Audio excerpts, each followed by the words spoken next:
In this video, we're talking about the incredible Hulk coming to Avengers Campus at DCA. We're also going to talk about Marius Knights getting canceled. We have a lot to talk about in this episode of OG55.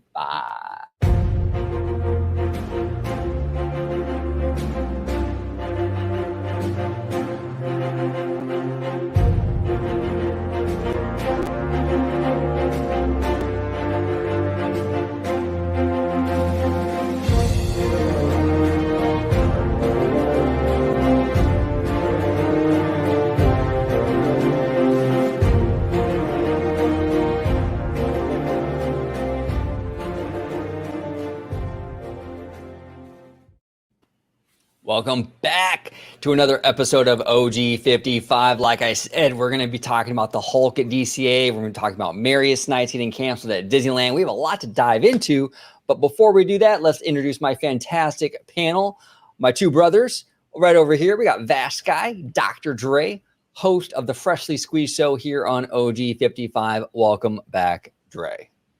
Hey, I do appreciate you having me back. This is fun. Got the whole band back together again. I'm so excited. I can't wait to get into it. But if you want to go ahead and follow me, you can go ahead and do so right down there at Vashkai, or as what is it? Christine Wastelands McCarthy would say. You know what? We'll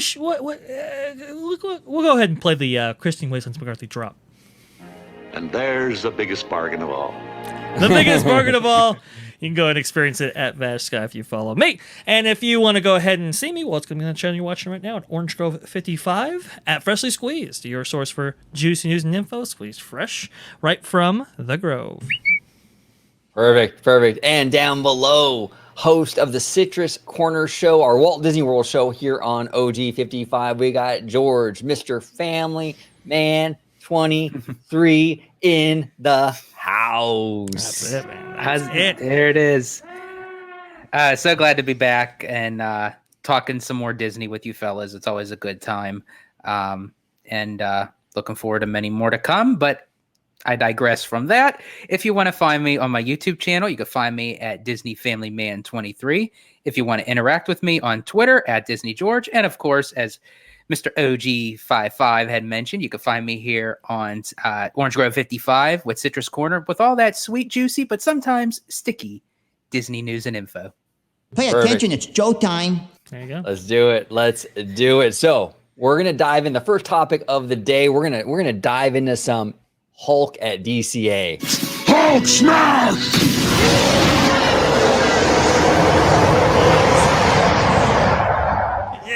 Wow. And that's pretty much it, folks. Yeah, exactly. That's as exciting as it gets. So let's dive into this. Okay, so our friend Hey Bricky did a fantastic video in regards to the kind of the rollout for this. I don't want to call it animatronic, like walk around Hulk, right? What's the official term for that? The exoskeleton, I think it's called. It's like it's like Project Exo, and Project I Exo. guess it's a meet and greet character. I like to call it one of the larger than life meet and greet characters, but it's an Exo meet and greet character, I guess. Yeah. Okay. Well, let's go ahead and let's play this video from Hey Bricky. It's not too long, pretty short. We're gonna just play a little snippet from it.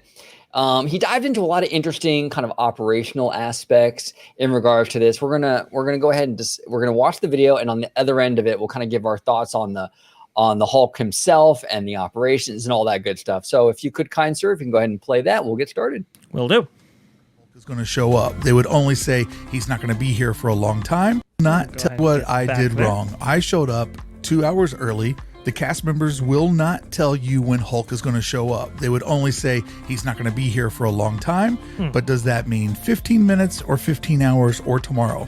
They will not give you any information. So my advice is don't even ask, because they smugly play this game with you that just isn't fun or funny, especially if you were trying to manage the expectations of, say, a child. Where I did see some parents that showed up with kids dressed like Hulk or wearing Hulk paraphernalia that just eventually gave up and wandered away, and they didn't come back. So as far as I know, they never actually got to see the Hulk. Because without posted wait times, it literally is just a roll of the dice or an overly long commitment, such as what I did. So we waited around the rope for the Hulk. Eventually, one of the CMs did tell us he was getting ready to show up, but that was only told to us about 90 seconds before he came out. That cast member told us to go stand against the rail over in front of Pim's Test Kitchen, which we did.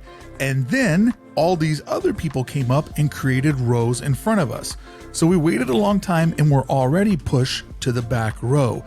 Not that big of a deal if Hulk actually did a little bit of a show or an interactive experience, but it ends up becoming a photo op. Then when the CMs let everyone line up for the photo op, because we were pushed to the back row, we were already at the end of the photo line. All of the people that were at the start of the photo line were just random people that were walking through Avengers Campus that just grabbed that spot. Anyone who waited got pushed back 50, 100 people in line, and then they closed the line. So literally, I waited longer than anyone and got the worst spot than anyone. In fact, the line was closed by the time I was able to go get a spot in line. Bizarre. So my advice would be this: if you really, really want to see the Hulk, hang out over on the far right patio of Pim's Test Kitchen. When he comes out, immediately go over to the edge of the building where the Avengers Campus logo is and just form the line yourself. Don't get pushed out of the way. Be number one. You'll get in and you'll get out. The only thing you will be out is an extremely long wait time, because it was over 2 hours in between his performances on Thursday. And I use the term performances lightly because it is an appearance. And if this is where this project ultimately goes, this project is a complete disaster of a project. It's a failure through and through.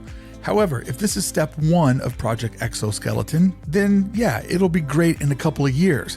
But what they rushed out right now is pretty embarrassing. The reason why Hulk is wearing a spacesuit is because the entire exoskeleton is wrapped in fabric. Even his hands is wrapped in fabric. So the reason why Hulk is wearing a spacesuit is because they couldn't actually create the articulation of his muscle buildup or his actual face, which is why they're wearing a motorcycle helmet and looking through the sun visor. All in all, the cast members, who I'm not blaming them, this is a management decision, but they make this incredibly more difficult than it needs to be. People that are casually walking through simply get the best view. All of the yelling at everybody, don't line up here, don't go here, don't go there, it is anything but magical. It's quite frankly just a disaster. He comes out, everything goes crazy. They're doing a photo op in middle of the only walkway to go from one edge of Avengers Campus to the other. They couldn't have picked a worse spot to do this. Yeah. Okay. I'm so sorry, fellas. Can I just give my little rant real quick? It's been a while since go ahead. And Dre, while he's ranting, go ahead and if you could put it on Hulk so we can kind of look at absolutely, 100%. Okay. No problem. So the first thing I have to say with Bricky's review is when he was describing the lineup situation, it took me back to the expo, the last day of the expo for the parks panel where they actually presented this thing. That when they had us lining up down in like the corridor basement type thing is what I call it. And they have 3 sections, A, B, and C. We ended up in section B. Well, here they ended up lining people up with C, then A, then B. They don't go A, B, C. So essentially all the people that showed up after us got into the theater before us. And as he was describing that, that's exactly what it took me back with. And that is the way of not handling huge crowds. And especially with Avengers Campus, as Bricky had mentioned, when you have a one-way walkway, it's either in or out, and you're kind of creating a line that is there but shouldn't be there, then you're going to have problems. Second of all, I actually got to see the Hulk in person before anybody else when he came out on the stage when Parks Chairman Josh D'Amaro introduced him. And when he brought him out is exactly everything that Bricky had mentioned is exactly what came to my mind. And I thought, if you're going to do something with this Project Exoskeleton type thing, because I actually got to see what the skeletal type infrastructure looked like, because they had a section of it to view at the expo showroom floor. Right. It's very impressive of what it actually looks like. And that's what Bricky was mentioning, that if it is done right and done well, it can look really badass. This, and OG, you had mentioned this before. If you're going to do something, don't half-ass it, or otherwise don't do it at all. So I applaud them for wanting to try to do something, but if they're going to do something this daunting, as big as the Hulk, don't put him in a cheap astronaut suit just to cover up of what you're trying to make. And it's again, you can't see, it doesn't look like the Hulk. It really doesn't. I mean, as my wife had pointed out, if you really didn't really look at the face and the hands, you wouldn't know what that was from if you're walking from a distance. I believe her precise response was, "What's that?" That's what yeah, there you go. To quote her. What do you think, Dre, in terms of his appearance, how it looks, how it moves? Yeah, I mean, listen, I mean, and we'll go over it a little bit. Disney has had kind of a history of bringing these kind of larger than life characters to life for meet and greet purposes, or to have somebody in a suit and kind of make appearances and so forth. And Project EXO, I think, was ambitious on Disney's part. And the reason I say this is because they have had, a history of very kind of let's say problematic suits and costumes and so forth for their regular meet and greet characters. I know, for example, like the Buzz Lightyear costume character that you actually see in the parks right now, that's like the 11th iteration of that costume, because it is so complex and there's so many like hard pieces, and there's various levels of plastic, rubbers, cloth materials and stuff like that. And again, when you have that out there in the summer at Disneyland or in the Orlando heat, that's really difficult to pull off for meet and greet purposes and so forth. So that has to be very light, has to be very flexible, and the early iterations of that costume weren't. So I kind of understand like Disney's kind of mentality and philosophy when going into these characters. For Project EXO, it's like, how can we get something that's like, that can duplicate, kind of organic flesh and so forth, do it in a way that's not too cumbersome for the actor, and do it light enough and breathable enough so that they don't die essentially in any of these environments. So I think that's where they were going at, and yeah, that's kind of why they went with this kind of suit version of the Hulk, in order to provide for breathable fabrics and so forth, and to have these kind of like pieces that are put on. You can see that they're like, you can actually see his shoulder slightly separating from his arm. You see that right there? You can actually see. It's like right here, if you can see my cursor. You can see that? Yeah. So it's like there are panels and plates and so forth to kind of lighten this thing up and all that. And it's like, okay, like I kind of get it, but is anybody going to go in it with this history? Is anybody going to give it the time, or, they're not. And I think this iteration of it, and Maestrat was also talking about how the hands, they either don't work or they do work, or they get stuck and whatever, so you might not get articulation out of those. He kind of bulky and all that, and it's not necessarily the best execution of this character. We'll go into a little bit more, but OG, is that kind of the interpretation? Well, I'm kind of in the minority opinion with this. I don't think it looks bad. And I've said this on social media. I don't hate it. I think that my chief complaint of it is the arms. There's not a lot of movement with the arms. So when he walks, it's kind of like a Frankenstein thing. But the aesthetics of him, I don't know. I think it looks like Hulk in the Avengers Quantum suit. I think it looks fine. It looks great. Now, here's the thing. Disney, like you said, Dre, has a history of these big figures, and not doing them that great. This is a big Ursula. I mean, I gotta say, I think the Hulk looks a lot better than this. This looks a lot worse than the Hulk does, in my opinion. I mean, this is really bad. Yeah. So I don't think the Hulk is the worst thing I've ever seen. Far from it. I think it looks pretty cool. I think that they do need to kind of improve the technology, though, make him more flexible, more movable, more natural. Maybe if they can get that down, it'll be chef's kiss A+. Now, in terms of like, here's the thing, like you mentioned the history, like people aren't really gonna look back or you look at like, oh, well, the big figs are kind of hard to build, and the normies aren't necessarily going to know that or really dive into that internally. At the same time, though, I don't know if the normies are going to analyze it like we do either. So I'm not really sure where they're going to fall with that, because if you watch, like when you watch the videos of the crowd, they're kind of going nuts for this thing. I mean, there's not a whole lot of like negativity. The families are excited to see Hulk. Take a picture with him. Yada, yada. They're all kind of excited to be there and see him. I think as super fans, I think we go in there with like, little, saying a lot more than the normie. Everybody in that theater had to be a normal, regular Disney fan, because if it was more of me as being a diehard Disney fan in that audience, you would have swore Chapek walked out on that stage himself, because it was like that's what you would have heard, like crickets. Because it's like when he came out, and I'm thinking, what are we looking at?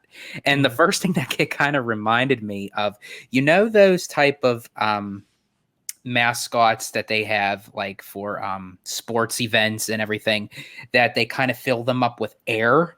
Yes. And then the second you pull the plug, the suit just drops and deflates while the person is inside.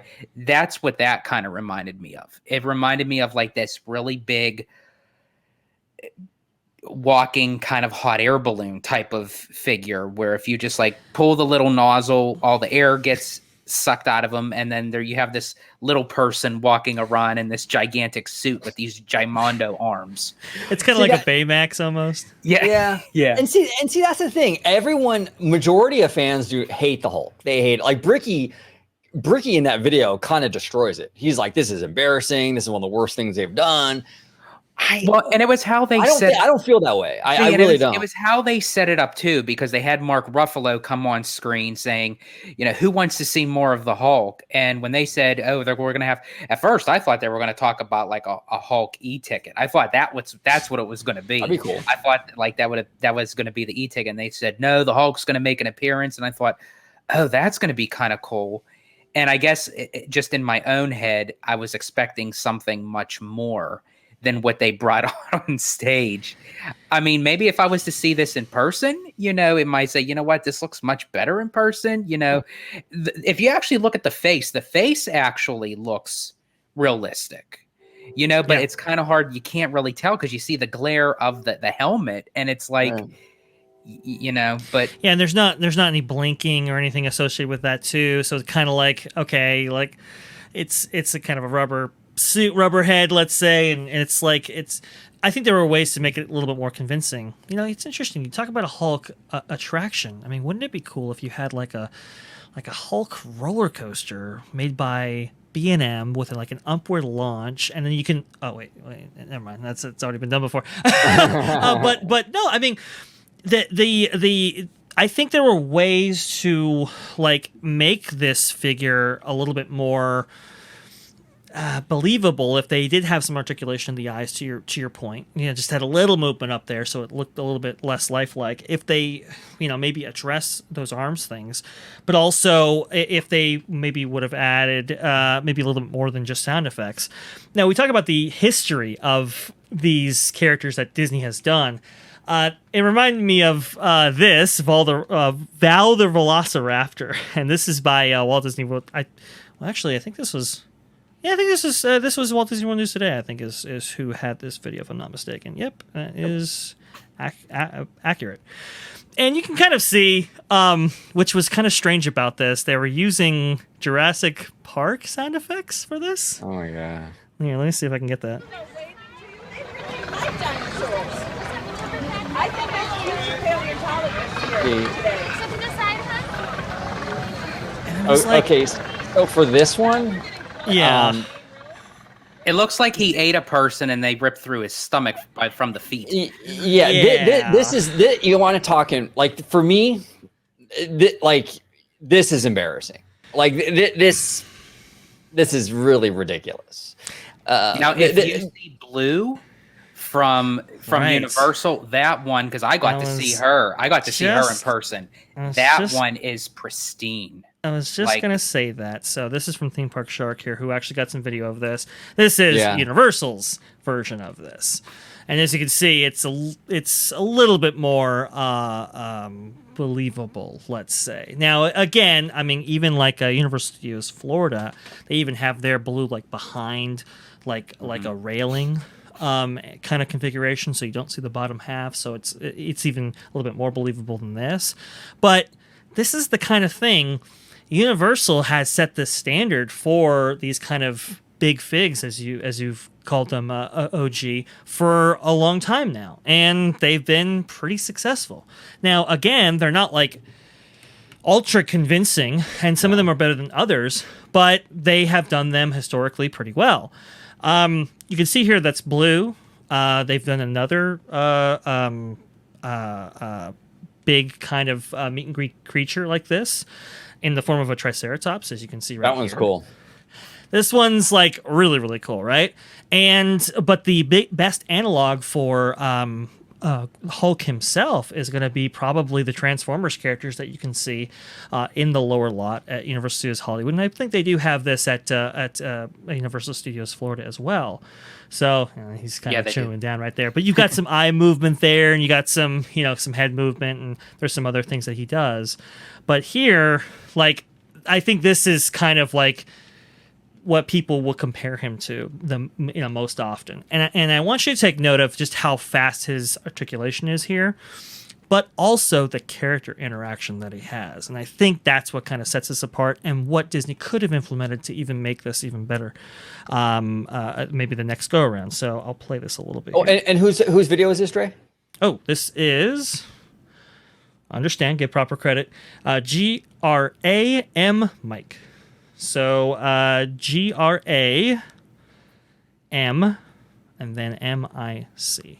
Perfect. All right. There you go. So let's go ahead and play this a little bit. Who's this tall human with you?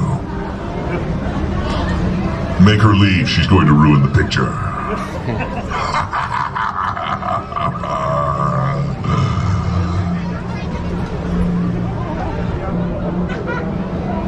It's rude to stare. Good talk. Turn around. 7 seconds. I'll never get back. There's a little bit of back and forth there, right? Is he really taking your picture from over there? Get up here and take a better picture of me. No, get up here. Open the chain for him, Nestine. Get up here, you slime. No, stand in the middle. You're the worst photographer ever. The one that humiliated you with this pink backpack. You deserve to be shamed. I'm glad it's your backpack. It looks much better on you.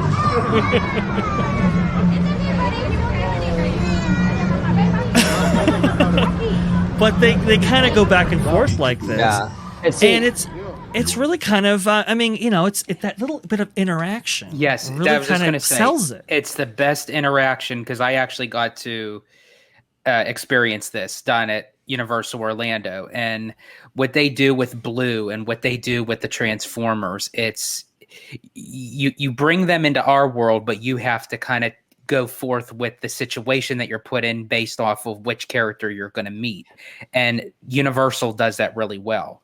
I think Disney has the right mindset, but I think when it comes to the execution right now, I think they kind of forced it a little bit too much, too fast, too far with the Hulk. Yeah, they were over, and I was talking to Dre about this on the phone today, is I feel like Disney kind of overthought it. Like, Dre, if you could pause on Megatron. There you go, like right there. Sorry. Right about there. Perfect. He is pretty much the same build and height that you would want from a Hulk. I mean, look, and that's what I mean when I say Disney overthought it. You already have a theme park down the road, down the 5 freeway that is doing a similar thing. Now, to be fair, it is harder to articulate human beings than it is robots. And this is something that actually CGI had a problem with early on. If you look at Toy Story, like the first Toy Story, the cartoony animals and all the other stuff they seem fine. It's the human beings that seem really off. You watch a movie like Polar Express, everything is beautifully animated in Polar Express, but the human beings look weird. So there is a level of difficulty with doing a human being. It just it's harder to pull off than a robot, where everything can basically be in plain sight. The nuts and bolts can all be out in the open, where if you do a Hulk, you have to do the skin and make it look real. The facial features have to look real. There is a little bit more involvement with it, but the way this character, this Megatron, moves, the way how fluid and how natural it looks, this is what Disney should have started with, and then worked on the skin that surrounds it. And I think they would have been in great shape. They overthought it though. They tried to do this Project Exoskeleton thing when it's like, you don't even need to do the new technology. Universal's been doing this stuff for years. Just use the same tech. But if he was exposing his nuts and bolts, wouldn't that make that a misdemeanor? Yeah. Oh yeah. Well, maybe even more than that. That's true. Well, speaking of nuts and bolts, this is a mechanized creature, right? So it's like, if he has a little bit of stiffness, you could just chalk it up to that's kind of consistent with that kind of character archetype a little bit there. You don't even have to animate the mouth or anything like that. It's like too many blue pills. Yeah, exactly. Right. Yeah. A little stiff. But with the Hulk, like you said, OG, I mean, it's a kind of an organic creature, and it's one that people have a very they're familiar with very well. We've seen him in multiple forms of media, not just on the big screen, but also in shows and so forth. We understand how that character is supposed to look, and we have this kind of impression or expectation that we have for this character. And so you have him in this kind of quantum suit, which, for reasons they put him in that, but then it's not like consistent with that level of expectation. He's a little bit stiffer than we've ever seen him. It's just all of these kind of things that that fails to suspend disbelief. And I think one of the ways that they could have overcome those setbacks is if you did have a little bit of articulation in the face, just a little bit, not much, but just like, blink every once in a while kind of thing. But also to have him interact with the crowd, in a way that that Megatron could. Now, OG, you bring up a good point. Kind of hard to do that with Mark Ruffalo's voice. As opposed to kind of a Megatron synthesized voice that you can do quite easily. I mean, I can kind of do that right now, but it's kind of hard to do that, right, with that.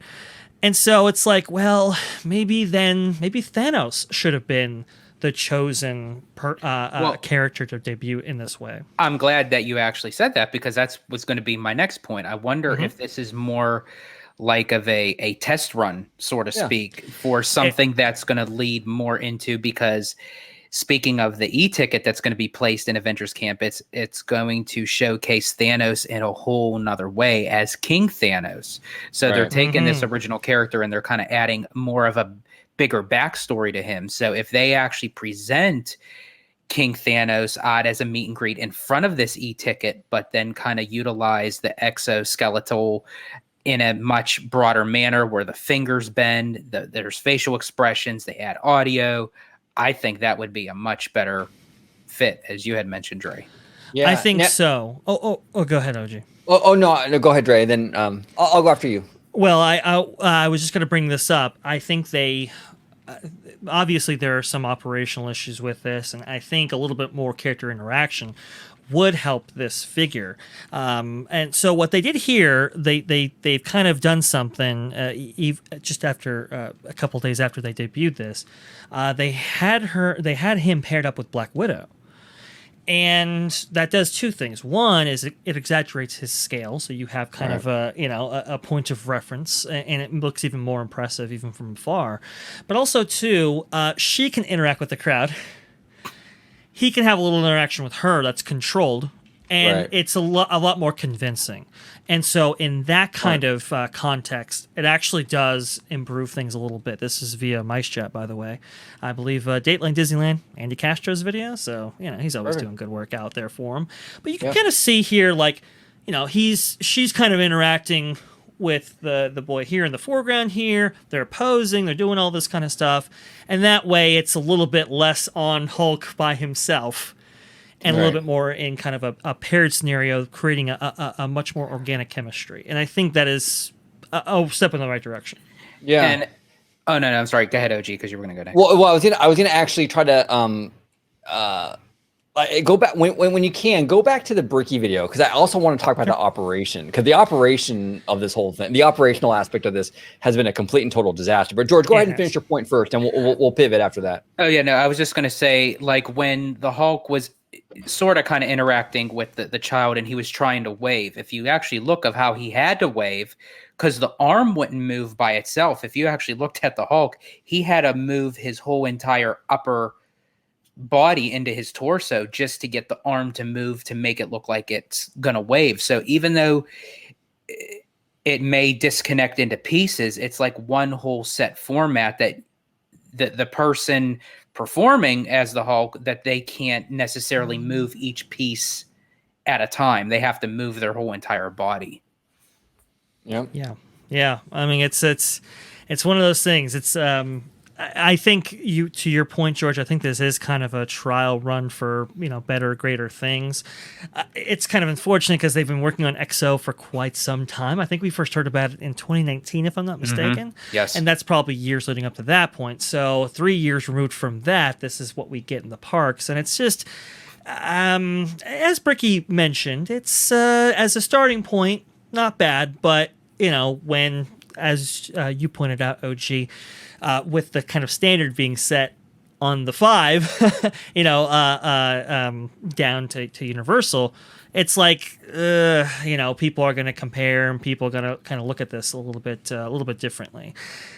I will say he probably plays better in person than he does on video, so I think it's also an important thing to bring up. I think so, because when you hear the crowd in these videos, they're absolutely loving it. Yeah. They're very much engaged, and the parents are telling their kids, "Go ahead, take a picture with Hulk." It's very much like this excitement, this energy.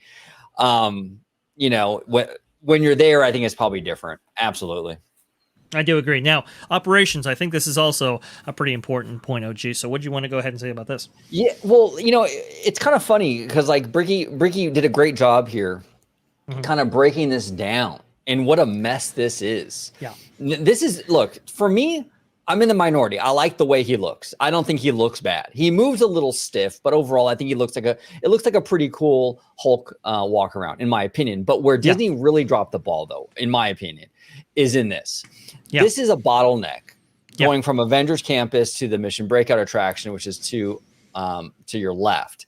And Disney decides, okay, that's a perfect spot to put Hulk. So now you're clogging up the artery right there, right? On top of that, what Bricky said, they don't even tell you. And I had this experience when I went to the parks on Saturday. I asked them, what time does Hulk come out? We don't know. He comes out when he wants to come out. And Bricky said they kind of smugly kind of say this to you, and he's absolutely correct. They give you like this whole they're trying to be cute about it. Or something, or in show, but it's just annoying more than anything. Yeah. And they're not giving you a time. So that's the frustrating thing. So now here's the thing.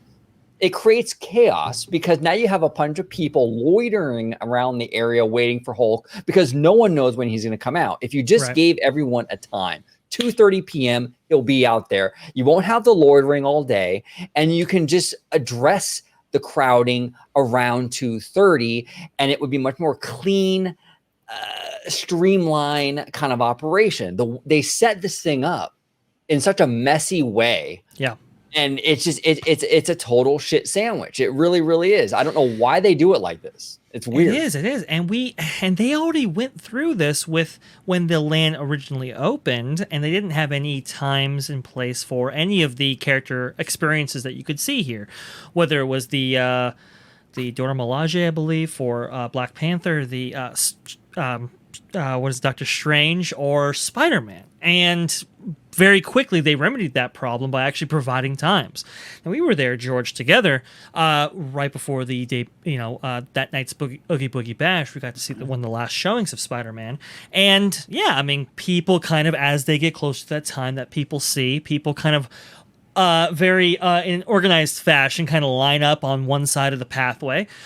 And that showed takes place, and there you go. Whereas when that show debuted, it would kind of just happen randomly, and now you have everybody stop, and you have, traffic problems and so forth. You would have thought that they would have applied that same mentality to this kind of Hulk experience right here, and they didn't. Now, what's really bad about that is that not only did they fail to do that, but again, a lot of cast members are, the theme of the show is green, folks, and a lot of the cast members are green themselves. Now, for your experience, George, at the D23 Expo, I know that, and I think this was this way this year, but correct me if I'm wrong. Those aren't cast members directing people at D23 Expo. Correct. Those are staff from the convention floor. Correct. Now, again, this is why, it's one of the reasons why I haven't gone back to D23 Expo. Because there was 1 year, I believe the first inaugural year of the D23 Expo back in 2009, if I'm not mistaken, they actually had cast members from Disneyland Resort brought in and direct the festivities and do all the labor necessary for the D23 Expo at that time. And from what I understand, there were still problems, but it was a lot more. It was a lot better of a situation because these are people who deal with large crowds on a regular basis, right? Yes, correct. Whereas the D23 Expo staff, not so much. Well, now you've kind of got pseudo D23 Expo staff doing this kind of Hulk thing because they are so, green. They are so new at their roles. And when you do a crowd walkway like this, now it's like, from what it looked like on video and some of these videos that we've seen, it's like 8 or 10 cast members just to wall him off and direct traffic and do all this. You're having just a huge amount of labor tied up around the appearance of one character. It's completely miscombobulated. And as I mentioned before, when Bricky was describing this, when he had his experience with this, it reminded me so much of the expo because you would have you would have Disney cast members stationed for the Dreams Pavilion for Walt Disney Imagineering. You would have them at the Disney Animation Studios Pavilion. But when you actually have people trying to conduct the crowds to get from point A to point B, that's the convention center people, and they don't know Disney lingo. They don't know how to operate people to get through as how Disney cast members do in the parks. And as you had mentioned, Dre, that's exactly what this kind of looked like. You're throwing these cast members into a situation in the very beginning that really, even though that they say, oh, we really don't know when he's going to be coming out, it's like they know, but maybe at that point they really don't know. They're just kind of standing there, kind of like waiting to get the, over the mic. Oh, he's coming out now. Everyone get ready, start moving traffic. And believe it or not, Disney is notorious for doing this anywhere, because when we went on a Disney cruise and we were in Castaway Cay, they did that with Olaf when Frozen first premiered. And people were starting to crowd on the island, just standing around waiting for Olaf because they heard he was going to come out. They didn't know where he was going to come out. They didn't know when. He was just going to show up. And that's what it reminded me of. And if you look at this aerial shot right here, right? Yes. Right above the Avengers A. Yep. There's like this square little courtyard with a vehicle that's really used for nothing. Yeah. Right there. Why don't you just put Hulk over there? Why would you put him right in the middle of this walkway, this artery getting from Mission Breakout into Avengers Campus? Why would you do that? Put him in that little square little area. There's plenty of room. You're off to the side. You're away from the walkways. I don't understand it. Now, is there another entryway of where you're mentioning, OG? Is there another entryway that he could come out? Because I wonder if the whole notion was to not have him walk too far amongst the crowd. Maybe. Right. So if they just had a door open and he just stands right where he exits. Well, you could have. Yeah, and I was thinking that too, George. To your point, but they could have created a door. This is from what I understand, this is just a very light exoskeleton structure here. That's that can be modified for use, at least right now, because. But I do agree. The entry point. Position is horrible. The position is horrible where he was. They could have, and that's the unfortunate notion of Avengers Campus right now, because technically, kind of going back to this, and we've talked about this a lot, this is a land that was not supposed to be like this. This was supposed to be a whole nother completely different layout.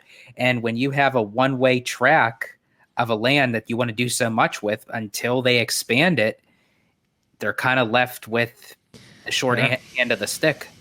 And one thing I really want to address, and this is not a very popular thing to say, but I'm going to be honest with people.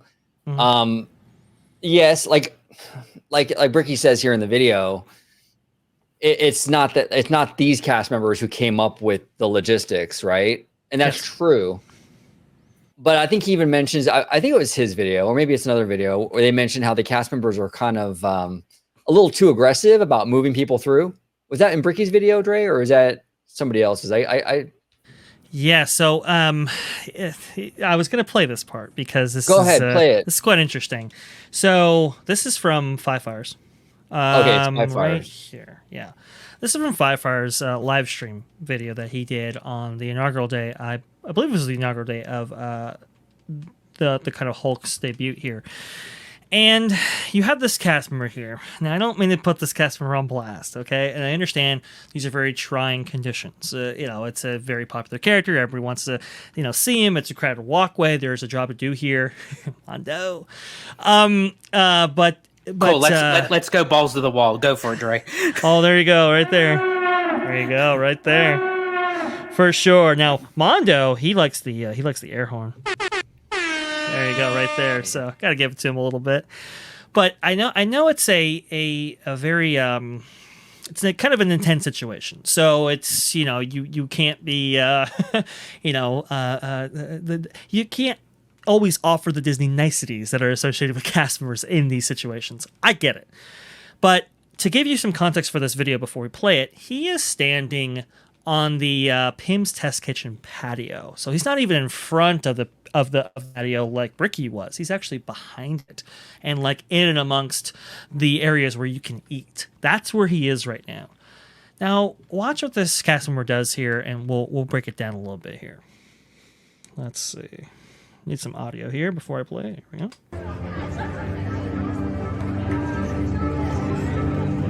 Who's up for a photo? Excuse me, sir. You need to be over Say here. green. What are you doing over there? What are you doing over here? Is it cut off? No. Oh, okay. I was under the impression that it was cut off. Nice. So I don't know. He kind of, it wasn't the, I don't know. It just wasn't maybe the best way to handle that. I don't know if he was joking or not, but he kind of like pointed to him and saying, "You got to be over here." And it's like, wait, so but wasn't he just videoing? So depending on where you're located, you can't just stand and record something. That's the implication. I mean, it's just like, to say, if I was at Pym's Test Kitchen and I'm eating lunch or dinner and something's going on while I'm eating and I want to pull out my camera or my phone, you mean to tell me that I have to get up away from my table while I'm eating and go to a certain spot just to video? I don't know. That's the thing. That's a logical conclusion that you can draw from this, and without more additional context that we might be missing, that's the conclusion that I've come to. It's like, wait a minute, I can't just stand up and record something that might be happening across the way. I have to like get in a line or whatever. Or it was the most bizarre interaction that I've ever seen. Now, again, there might be some missing context here. I don't want to put any one cast member on blast, but I mean, he didn't even Disney point first of all. You know what? Right. I'm going to do this because this actually reminded me of an incident that actually involved us down at Walt Disney World back in 2018 with my mom. We were going into Toy Story Land, and Buzz Lightyear was out in the front, and we were passing through, and no one was meeting him at the time. So my mom pulled out her phone just to snap a picture of him, not to want to get a photo with him, just to get a picture of him. So she called him to get his attention, just to look at her direction. And the cast member literally holds up her hand and says, "No, if you want to get a picture of Buzz, you got to get in line." Yeah. So it is that implementation with cast members. But when she approached guest services, they said that cast member should not have done that. There has been, I go to the parks probably once a month, and I got to be completely honest. It's been about 50-50 with the cast members. Look, last time I went, there was one cast member. Her name was Olivia on Main Street. I gave her a cast compliment on the app, and you should always do that. If you come across a great CM, always give them a cast compliment. It helps them a lot. But I got to be honest with you. There's been a lot of cast members lately that give a lot of attitude, and they don't really provide a lot of great customer service. A lot of cast members at the turnstile, you'll say hi to them, they won't even say hi back. Okay, and that's not acceptable. I'm sorry, that's just not. And I'm not going to sugarcoat it and pretend that every cast member is fantastic, because they're not. Even if you were to ask cast members, they know that's not true. There are people they work with, they know, that are not pulling their weight, that slack off, do whatever, right? And this is the reality with any job. And some of these cast members, I don't know, like the way this gentleman talked to Mondo, it could have been handled a little better. I'm sorry, it could have been. It was a little bit aggressive. It was a little bit, It was, and for viewers of the live stream, that was a little like, whoa, it was a little strong there. And it was just, like you said, OG, it could have been handled a little bit better. Now, I'm not saying that's not a trying job. It is, and they're under trying circumstances, no question. And we can go into that, but you still have a role to fill in the way that it has been filled historically. I understand times are extremely difficult, but there's a certain kind of Disney quality or professionalism that people expect and that people are paying for, and it's just not. It's not right to treat people. I mean, look, kind of hard to treat everybody like a VIP, especially in these contexts. But we don't treat people poorly, and unfortunately, that has been kind of a revolving issue around these parks. Now, I know there's a lot of to do about Disneyland Resort's new cast member policy regarding call-outs and so forth, right? They're going to a points-based policy that's pretty strict than it has been in previous years. And one of the reasons is, to your point, OG, I mean, a lot of cast members aren't pulling their weight. A lot of them are calling in quite often, which burdens the cast members who actually do show up for their shifts, because now they're working at understaffed locations that were previously filled, and because nobody, somebody didn't want to show up that day, now they have to take on 20, 30, 50% more workload than they had to before, and that's really, really trying and stressful from what I understand. Okay, no, let's stop talking about me. Let's get back to the cast members. Yeah, exactly. Right? Okay.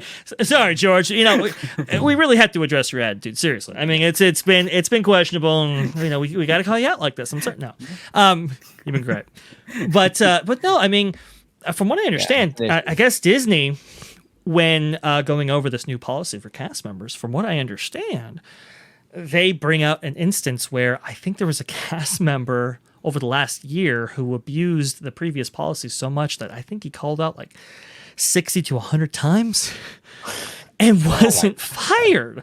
And it's like, you can't do that. I mean, that's not fair to your cast members who are actually working in these roles.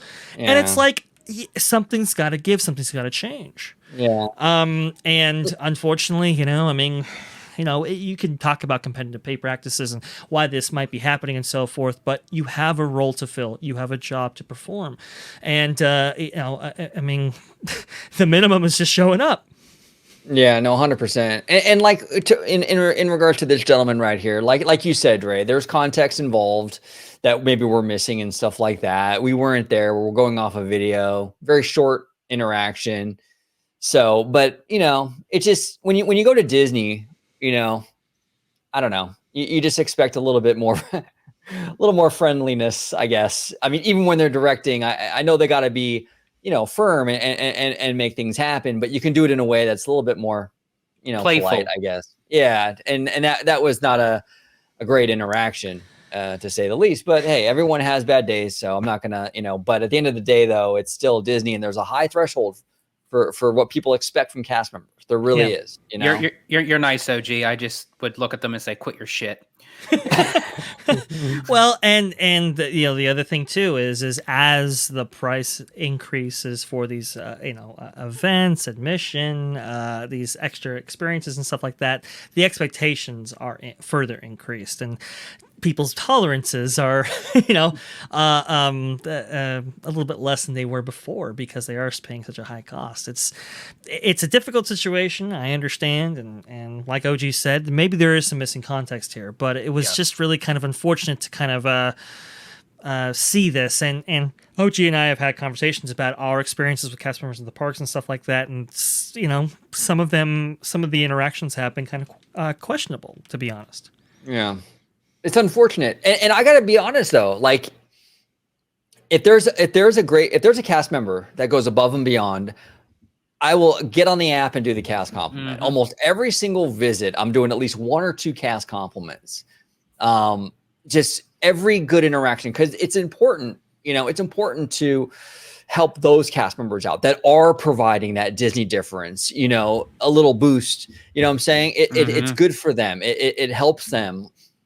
And I will support every cast member that provides that great experience. I support you 1,000%. Absolutely. I hope you get all the promotions, all the raises, all the money, all the bonuses.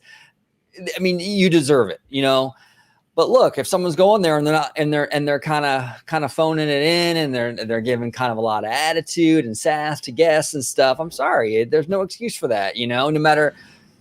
I don't know. And it makes you want to. And it makes you want to go back. There are certain cast members that just make the experience so special for you. It makes you want to, as I said, it makes you lean more towards that. And, as a great example, I'm going to call out a cast member, Josh from 50s Primetime Cafe. And when we go for our trip next year, I'm actually going to request him as part of our experience, because he has given such a great experience, and I gave him a cast compliment. Good. Fantastic. And you should. Everybody out there, I know we have a huge park audience, if you're at the parks and you have that good experience, shout them out in the app. You can do it now for Disneyland Resort as well. It's very easy. You can find it there on the app. There's a lot of great cast members, but there's also some that are not so great, and it's okay to admit that. It's okay to admit that. I think so, because it's the only way we improve is if we maybe get constructive criticism in order to do better, and sometimes that's just in the form of, hey, you know what, you're just not doing the things that I think are consistent with people's association with the Disney difference. That's just how that goes, but for all the great cast members out there, like I said, do appreciate you. Thank you. And like OG said, deserve everything you can get. But I think this brings us to another thing requiring cast members. As Dre had mentioned with these hard ticket events. The hard ticket events. OG coded ticket away from here. Yeah, well, the hard ticketed Christmas or holiday event last year, Marius Knights, is not coming back. Now, this is a surprising thing. This is from Scott Gustin, who's a fantastic source, by the way. If you're on Twitter, go ahead and give Scott Gustin a follow. He's phenomenal with Disney, or really just theme park stuff in general. But he says here that Disney Marius Knights will not return to the Disneyland Resort this year. Last year, the after-hours party was held at Disneyland on 5 select nights in November and December. Now, that's not that many nights, and it did sell out. Last year, it did sell out, which is very interesting that they opted not to do it this year. Dre, what are your thoughts in regards to the kind of the mindset from Disney's perspective, the mindset as to why they wouldn't bring this back? I mean, you would think, look, I hear constantly, Disney's a very greedy company. Chapek is all about the money. Well, then why not do the upcharge event, right? And Dre, before you continue, I just have a quick question. This is an ignorant question. Is this the event where they had issues with It's a Small World and it wasn't up in time, where they had to hurry up and rework it? Small World was it's interesting. Small World is available to everybody who actually goes, and that kind of gets us into this kind of conversation about exclusive versus open to everybody kind of thing. But Small World, We never did a video on that. And that was the one I regret, because it was a very interesting story about the Small World situation. But to answer your point, George, no, I mean, Small World wasn't really part of any event. It just wasn't, I think, up in time for the first Marius Knights, which I think people were expecting it might be. But they had kind of a flood issue that wrecked. I mean, a whole lot of critical infrastructure. I think it's like below the load station, I think is where that is. And it flooded that kind of basement right there. And they had to ship in parts from Small Worlds all over the world in order to get that up and ready for at least a little bit of the Christmas holiday season at the Disneyland Resort. So no, it wasn't part of that, but you know, it was one of the things that wasn't available on previous year's Marius Knights. But that goes into a very kind of interesting discussion about Marius Knights and why they may have canceled it, to your point, OG. And I think Scott Gooston here says, Disneyland official confirmed the event will not return in 2022. Said they are always looking for new ways to entertain guests. I'm sure they are. But the reason why is quite interesting. Again, I think it's a combination of factors, but I think one of the things that really kind of held this event back, as opposed to like an Oogie Boogie Bash, is Oogie Boogie Bash has a lot of exclusive kind of entertainment and events you can have as part of that celebration in your second gate. So you have the characters that make appearances. You have those treat trails that are so beloved. You have the Villain's Grove. They even had World of Color at one point. There are some things you can do, whereas Disneyland, what are you necessarily going to make exclusive for this event?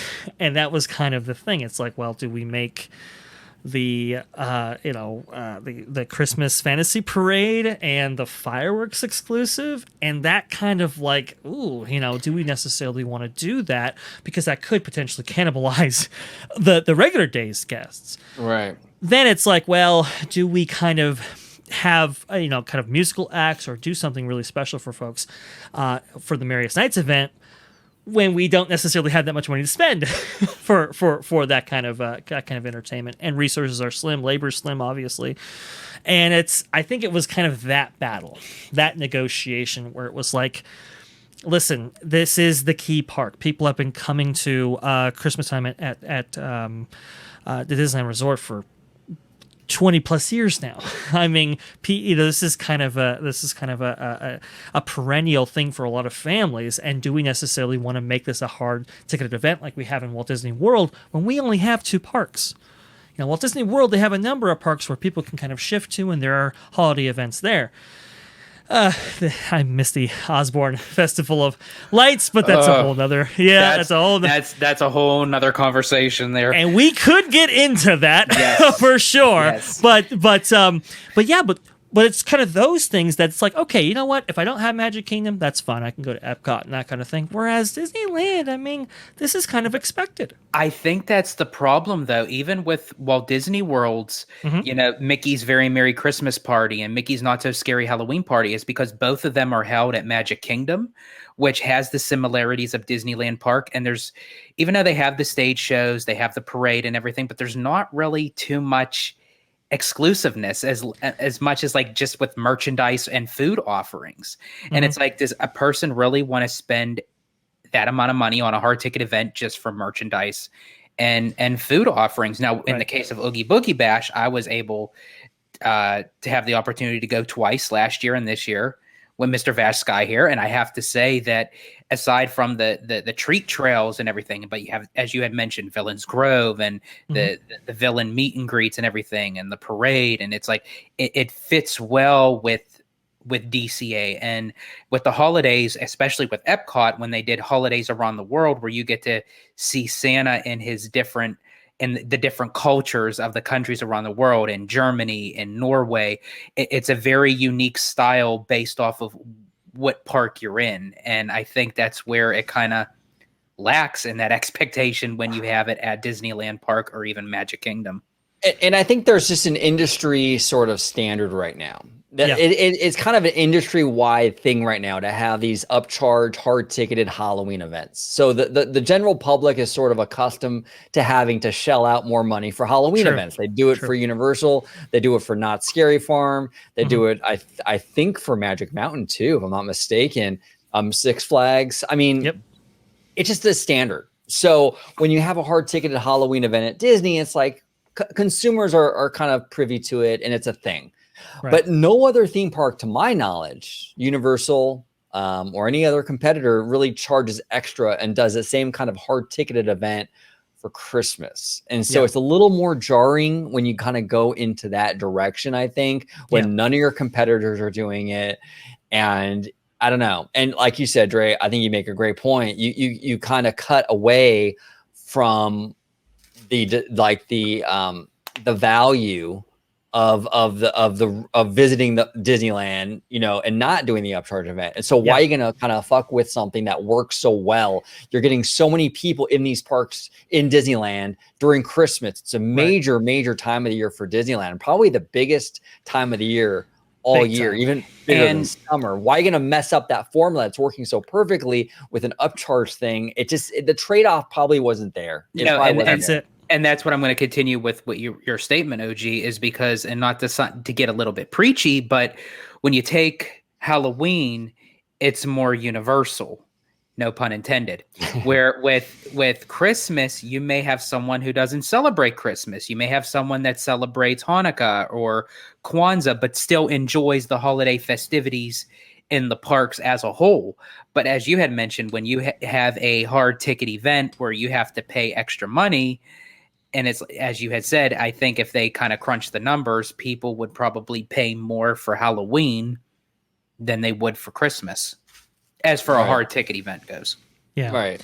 100%. The other thing too is, like, you got to think, even with Disney's Halloween event, remember it used to take place in Disneyland as Mickey's Not So Scary. And, that got some pushback when that was initially launched, because that's the premier park. It's where everybody wants to be. And now you're kind of limiting how many days that people can actually visit, Disneyland and take part in the Halloween festivities themselves. And then you're kind of limiting what they get in terms of the fireworks shows and so forth. I mean, it was kind of a hard thing to navigate even with Halloween. Obviously, when right before Star Wars Galaxy's Edge opened, they moved it to Oogie Boogie Bash to DCA. And they've kind of, reworked it a little bit in order to fit that park, but it's like that's the second gate. You still have Disneyland that has a plethora of entertainment offerings and rides on its own. So if people are kicked out of DCA and have to go over to Disneyland, it's not that big. It's like, okay, all right, I got to go over to the main park. Whereas you're kicking people out of the main park to the secondary park. That's kind of a hard line for some folks. So even that gets a little dicey. I think you're right though. It's like you have the unsatisfaction scale and you have the satisfaction scale, right? So on the unsatisfaction scale, people are at like a 8 or 9 because they're getting kicked out of Disneyland proper, during Christmas, which is like sacred to some people. Yeah. And on the satisfaction scale, what do you get, like a 5 or 6 really? Because there wasn't that much that really separated it out from a traditional day at Disneyland. They had some bands, I think they had the Carolers up in Main Street Station. They had like a band in Fantasyland that was kind of unique to that area. They had some food offerings, but like you said, George, it's not that much. Now they had the Muppets out, which was pretty cool, but it was really cool. And from what I understand, that was the best part of that event. But it's like, is that enough? And now there is a trend in the industry of selling these parks a second time, right? We're seeing that at the corporate level for sure. I guess Epic Universe is going to have that built in day one. It's a big business. And Disneyland obviously wants to take part in that any way they can, but I think with Disneyland and Christmas, I just don't think it was there. Doesn't mean it's not going to be there at some point, but just not here this year. And I that's why I have to say, Disney, we know you're watching, we know you're listening. You don't have to hide it anymore. We know you're there. Yeah. So, Josh, I'd like to say thank you for watching. Thank you.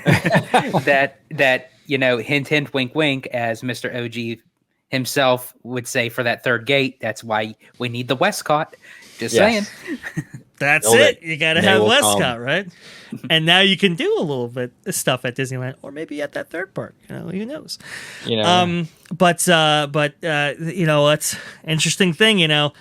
When you look at Walt Disney World, man, they used to have those Osborne family spectacle of lights. Oh man, and that was crushing. That was crushing. That they turned the streets of America, because they had where they picked someone to flip the switch, and all the lights came up, and you had that little sprinkle of flurry of snow, and it just gave you that sense that it's the holidays. And it was something so unique to Hollywood Studios that you couldn't see it anywhere else. And it was heart-wrenching to know that, even though we were getting Galaxy's Edge, but the Osborne Spectacle Family Lights was... And then after the fact that the placement of Galaxy's Edge at Hollywood Studios, it's not my favorite compared to Disneyland. I'm sorry. It's Yep. So it's all those things, but that's kind of why Disneyland. I know there was some speculating, like why can Walt Disney World do it, but Disneyland can't do it. At least in the context of these kind of special event parties during Christmas time, and it's like, well, you have 3 other parks potentially that can have Christmas offerings of its own. So that's why they can kind of get away with that. And it doesn't have to be so Magic Kingdom focused all the time. The Osborne Family Festival of Lights is kind of an interesting story, because that kind of grew out of this idea of like, okay, so we have Magic Kingdom, who does like a Christmas offering, and it's highly regarded, well liked, well attended.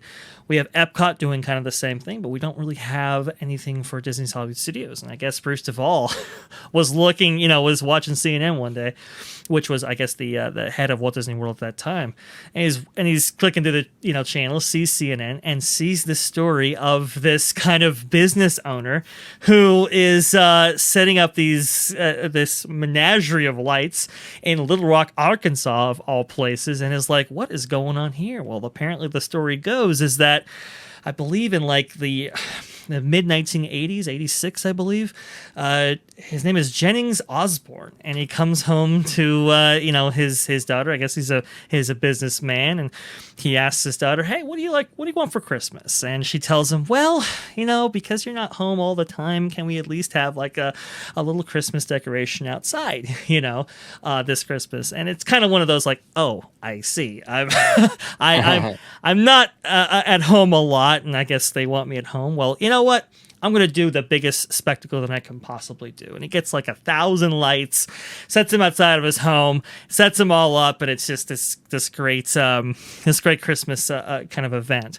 And, every single year you do a little bit bigger and a little bit bigger and a little bit bigger. And apparently, it got so big that the neighbors were complaining. Well, guess what? He buys out their homes and expands it across the adjacent properties, and it comes up to, from 1,000 lights to like 3 million lights.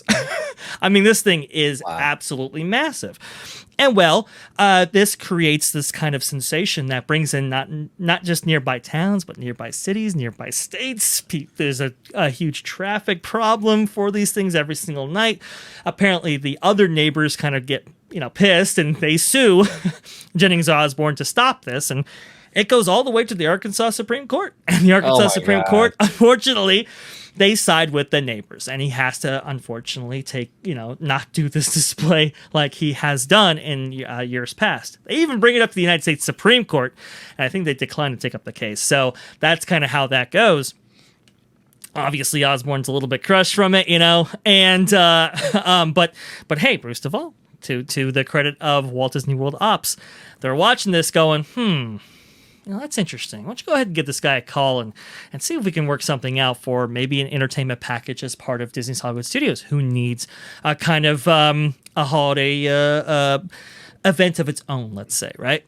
And, a week later, you've got a guy at Jennings' house, and he's kind of like, he's like, what's this all about? No, I'm not going to set up my Christmas display in some random neighborhood in Florida. It's like, no.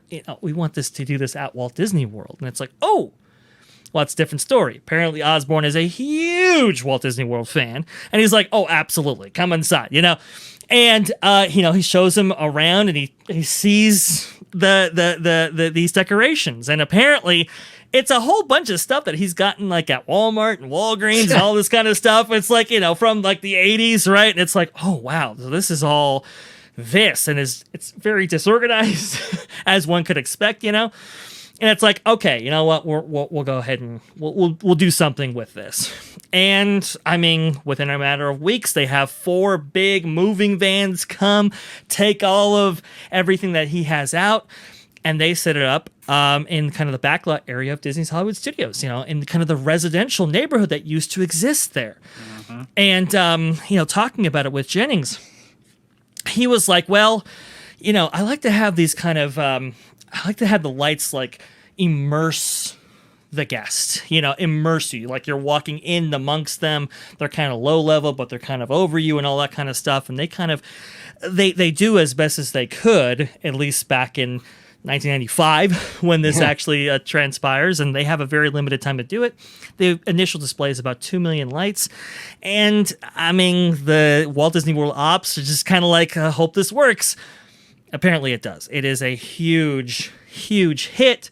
By 1996, they're adding on themselves, and doing the big thing, and that's when it makes its debut, not just at the residential neighborhood that Disney's Hollywood Studios used to have, but also at the streets of America.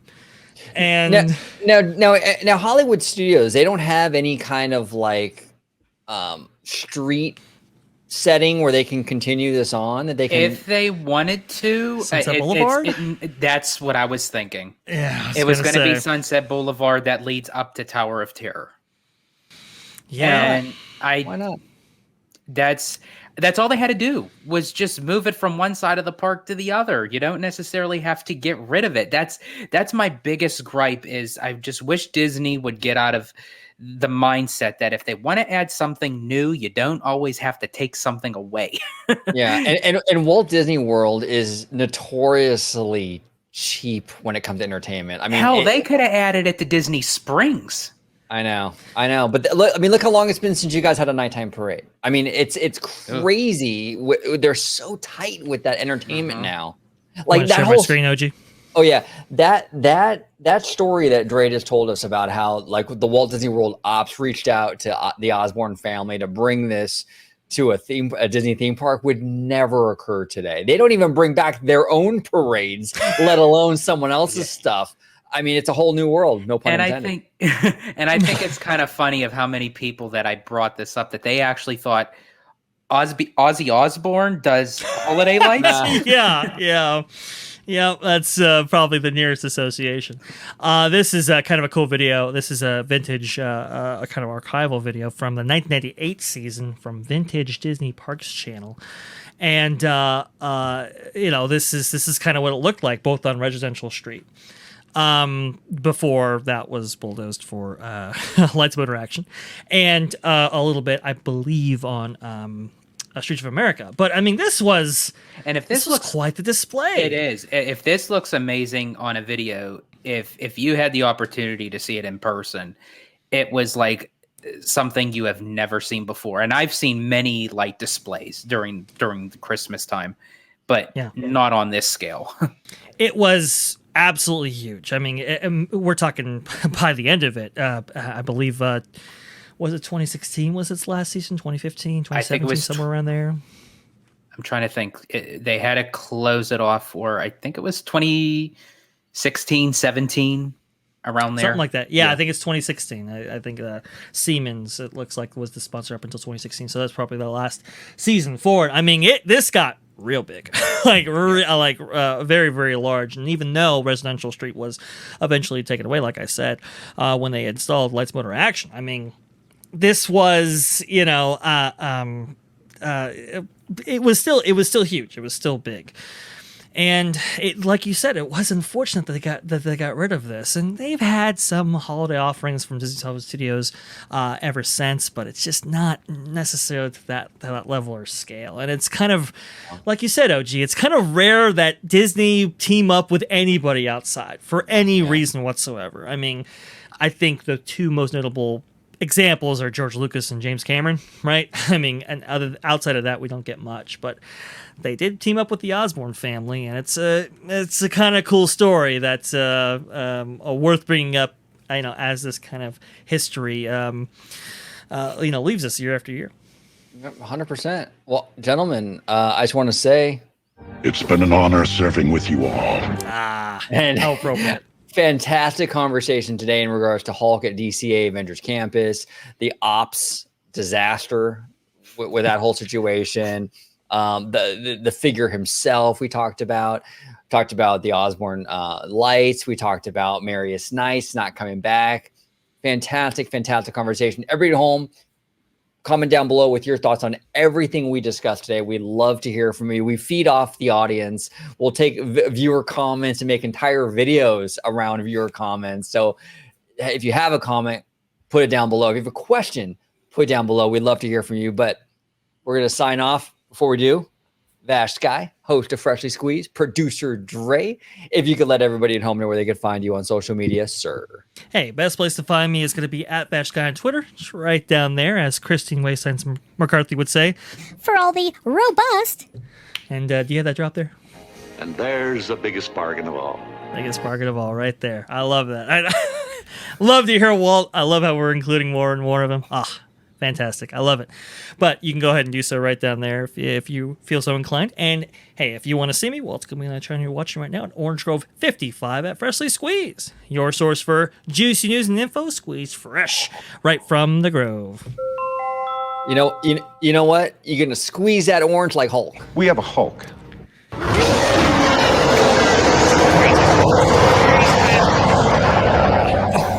Yes. I love it. Oh, if only the Hulk character in the parks was that amazing. Okay. Well, yes. And down below, we got Mr. Family Man 23, host of the Walt Disney World Show here on the channel. If you let everyone at home know where they can find you on social media, George. Absolutely. You can find me on my YouTube channel, Disney Family Man 23. You can interact with me on Twitter at Disney George. And of course, you could always find me here on Orange Grove 55 with Citrus Corner with that sweet, juicy, but sometimes sticky Disney news and info. Absolutely. Yes, folks, we only have high-class stuff on this show. That's right. But I do have to say, I'm glad that I was back to join you fellas for this conversation. It was awesome. I always try to find my best time in a busy Disney family man's life, but anytime that I could join you guys, it's always a pleasure. And I love just sitting around talking Disney with you. And even though we were talking about Shrek and Baymax, love child, but it's that's true. That's a perfect combination there. That's really good. I think I have a Baymax drop. Let me see if I got. Yeah, I do. I got a Baymax drop. On a scale of 1 to 10, how would you rate your pain? There you go. That's perfect. Wait. You got to keep that up. Before we close that out, do Baymax, and then right after Baymax, hit the Hulk. All right, here we go. Here we go. You ready? Mm-hmm. On a scale of 1 to 10, how would you rate your pain?